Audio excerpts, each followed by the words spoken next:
don't get it twisted. I love my Sony FX3. I've been using it so much so that I've actually bought it, sold it, rebought it again in 2024. And I'm actually using it as one of the cameras that I use for client projects and when I want to work on more professional projects.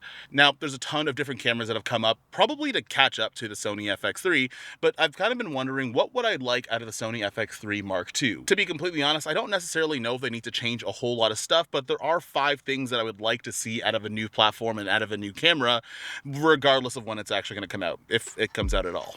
We'll get there.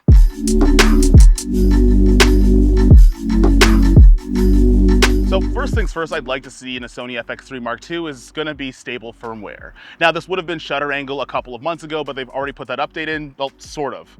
At the time of this video, you actually can't get that firmware update after it released very shortly because some people were reporting that it was actually damaging their cameras. Again, Sony has had a history of having firmware updates that don't necessarily work out in the long run. So if Sony was to do anything, I would just say put the software you want to put in there right at the get-go. Now, some of you guys might not know that there was a little bit of a weird thing going on between Sony's actual engineering teams and how they actually manufacture the cameras, which is the reason why we have the Sony a7S III and the Sony FX3. And that also had to do something with the code that they put in that firmware, so every single update, things went a little bit wonky. At least that's what I understand. However, now knowing all of those things that can go wrong on a Sony FX3 or the a7 III or other cameras, maybe we could actually take a little bit more time to actually make sure the software works so we don't end up having another Canon situation with overheating, but instead we're now bricking cameras with firmware updates, which is never fun for anybody. The next thing is going to be that sensor resolution. Now, I don't necessarily think you need to get 6K, but the Sony FX30 is a downsampled 6K sensor, so maybe just give me the undownsampled 6K full frame sensor. The reason why I want to get this is for Super 35 mode. A lot of lenses nowadays are actually a lot more affordable than they used to be. But with affordability, sometimes you have to sacrifice that full frame and go down to Super 35 in order to get that aesthetic look or some of the qualities you get out of those lenses. You could always just use full frame lenses on your full frame camera, but being able to have a pretty solid Super 35 mode that still keeps even a 4K resolution would be super welcome, so that way you can use some of that high quality glass even though it might be made for a smaller sensor. Or you can just get an FX30, but it would be kind of cool to have it on an FX3 Mark II.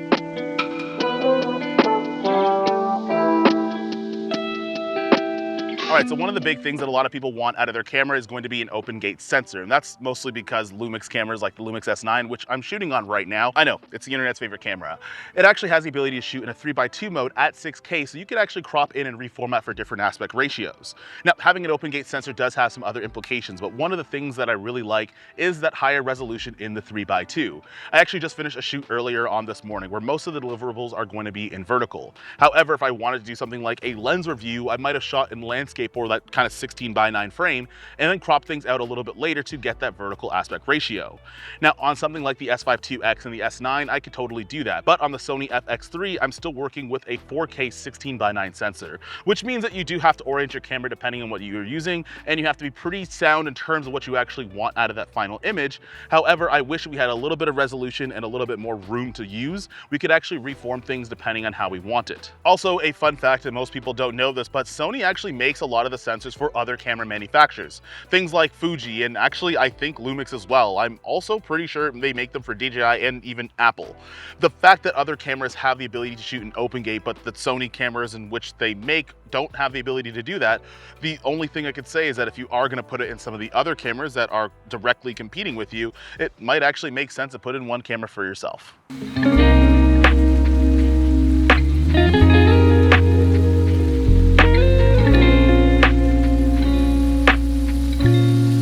This is my fourth one. I'm actually kind of confused why they haven't done this before, but it's going to be actual proper anamorphic support. Now, the Sony FX3 did have a firmware update where you get a little bit of that anamorphic de-squeeze, but it only exists in the monitor. Once you put it onto your computer, you still have to de-squeeze it on DaVinci Resolve or whatever have you. But again, I'm going to reference the Lumix cameras here. It actually has a full anamorphic support, which de-squeezes your footage in camera. So once you put it on your computer, you don't have to worry about that step anymore. On top of that, the de-squeeze options on the Sony FX3, they're a little bit limited. They don't have every single one. Right now, to my knowledge, it's 1.33 and 2 times, which is great. A lot of lenses that were anamorphic had that, but now with more affordable anamorphic lenses, Blazar, there are way more variations of anamorphic de-squeeze that you can get, which also would help if some of these cameras, particularly the Sony FX3, was able to de-squeeze those in camera and also give you all the options that are currently available.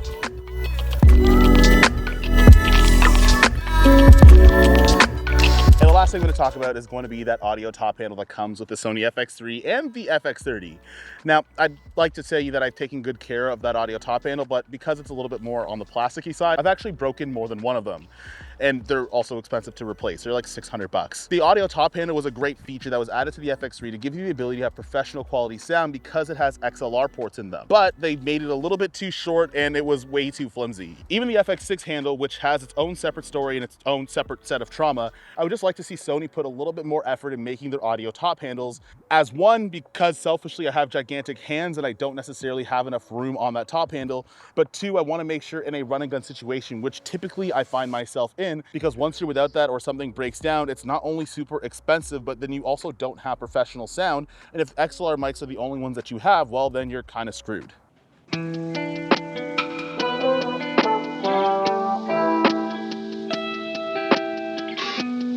All right, so thing number one that I'm actually okay to live with, and this might enrage some people, is I actually don't think I need built-in NDs on the Sony FX3 Mark II, if one was to exist. The reason why I like the Sony FX3 is because of its small form factor. It's able to be on a gimbal. You could dress it up, you could dress it down, you could rig it the way that you wanted to, and I find that putting a built-in ND filter in there might actually add to the size and the bulk, where I'm probably just better off getting an FX6 or FX6 Mark II instead of actually putting everything in an FX3, making it a lot bigger than I need it to be.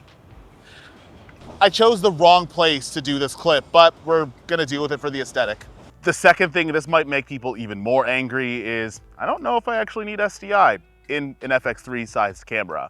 Now, SDI is actually incredibly important as a connection format, especially for wireless transmitters and monitors. It makes it a lot quicker, and also it's a little bit more reliable than using an HDMI.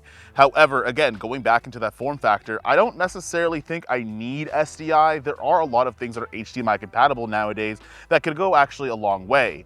Now, that might fly in the face of some people critiquing whether or not the FX3 is a cinema camera. Stupid semantic argument that I don't actually want to participate in, but at the same time, if there was an FX3 Mark II and they didn't put SDI in there, I wouldn't necessarily be upset. Now, if they had a module for it, that would be kind of cool, but I wouldn't necessarily lose sleep if that connection wasn't in the new Mark II of this camera. But if it was there, it wouldn't be a big deal.